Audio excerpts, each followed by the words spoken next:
Yeah, I hate it. Like, sometimes there are these one areas where there's, like, you enjoy fighting enemies in these levels, but then there are points in the levels where you're like, this is getting really annoying.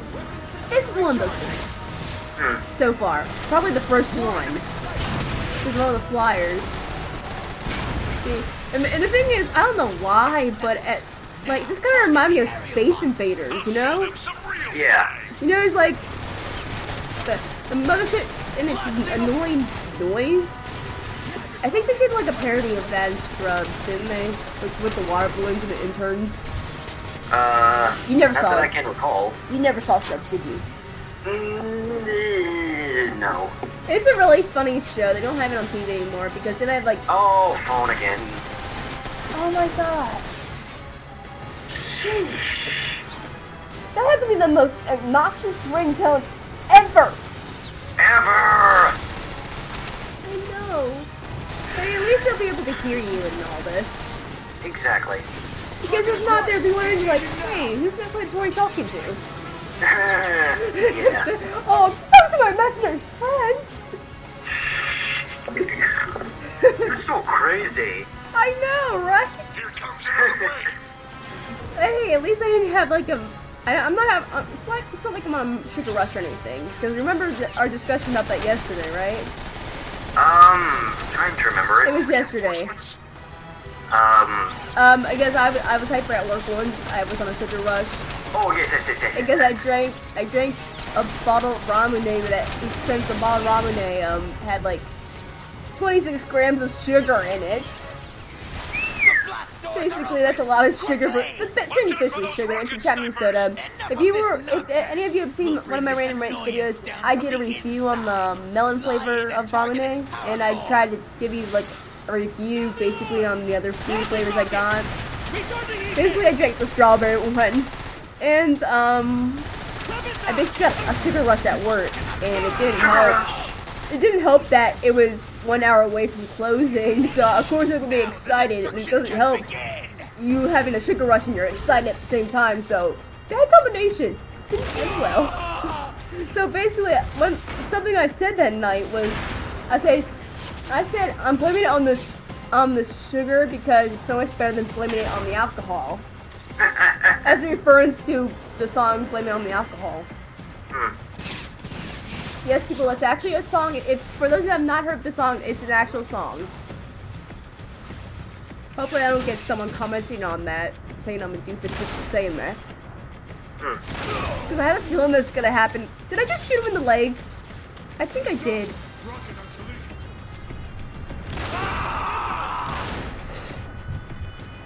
I don't think I died in this level, did I?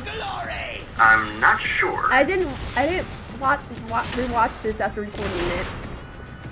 Well, we'll see when we get there, right?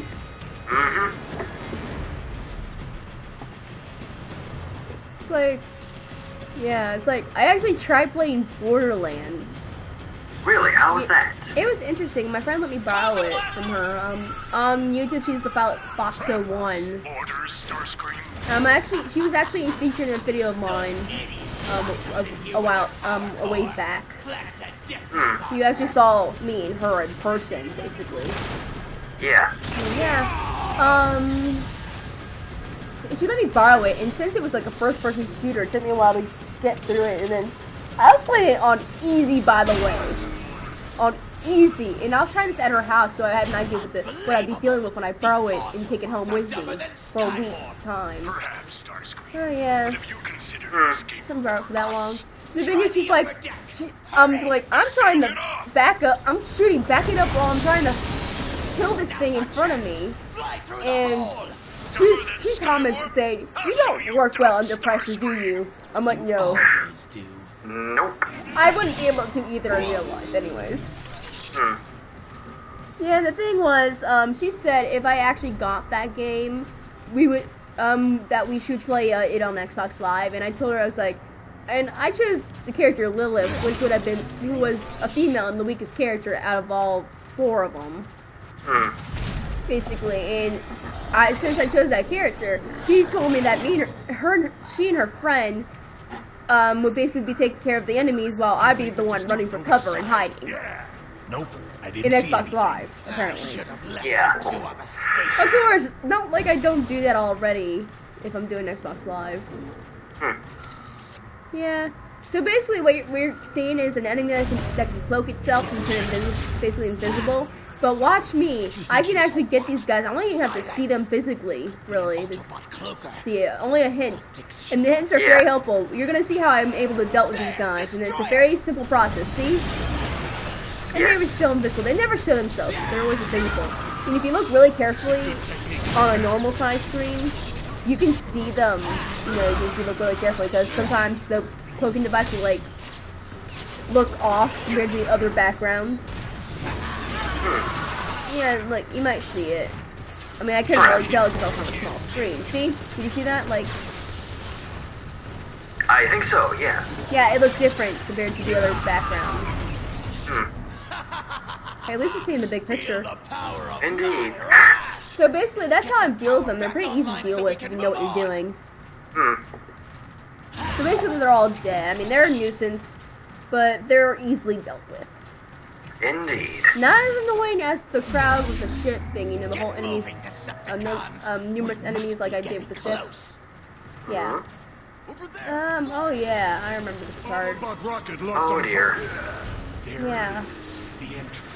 Flyers. Another shield generator. Autobots don't fly. Oh wait, yes, Getting on my nerves. Break down those shields. Actually, that was from I actually got that from an episode of Transformers Abridged, which they were a really funny group because they did like Transformers Abridged of the original 1980s cartoon. It's really funny. I would recommend it, even though it's on a little bit of a hiatus right at the moment. Like, it's the recent episode where, Ironhide is complaining that Autobots don't fly, so he tries to fly, he actually succeeds in flying, but then he's like, wait a minute, that can't be right, Autobots don't fly, and then he just falls. They try to save him. It's really funny. They were all jealous because the Decepticons were the one, all the Decepticons could fly, and yet the Autobots couldn't. And somehow Ironhide manages to fly, somehow. I don't even know how he did it. I don't know what the deal with that shit is. What? I don't know, whatever you just said. The flying thing. Yeah. Yeah, well, I thought you meant the show, because I actually watched a few episodes of the show, and I'm like, wow, this is actually good. It was like, you know, like Boomerang? Yeah. It was kind of like watching a show from Boomerang, except, yeah, the show would have been old enough to watch on Boomerang. They actually do show the G1 cartoon on the hub, basically, like early Saturday mornings, basically. Which I was actually really surprised when I saw it. I'm like, yes! Recorded episode of TiVo. Yes! Had to be the best stuff ever. I mean, like, basically my mom enjoyed watching Scooby-Doo when she was little. And this was basically basically that show would have been around her time as a little kid, I would guess. Alright, I gotta dash for a second here, buddy. Alright, I'll switch the narration up. Keep it up. Yeah, so you know, and I can always tell you when we get back.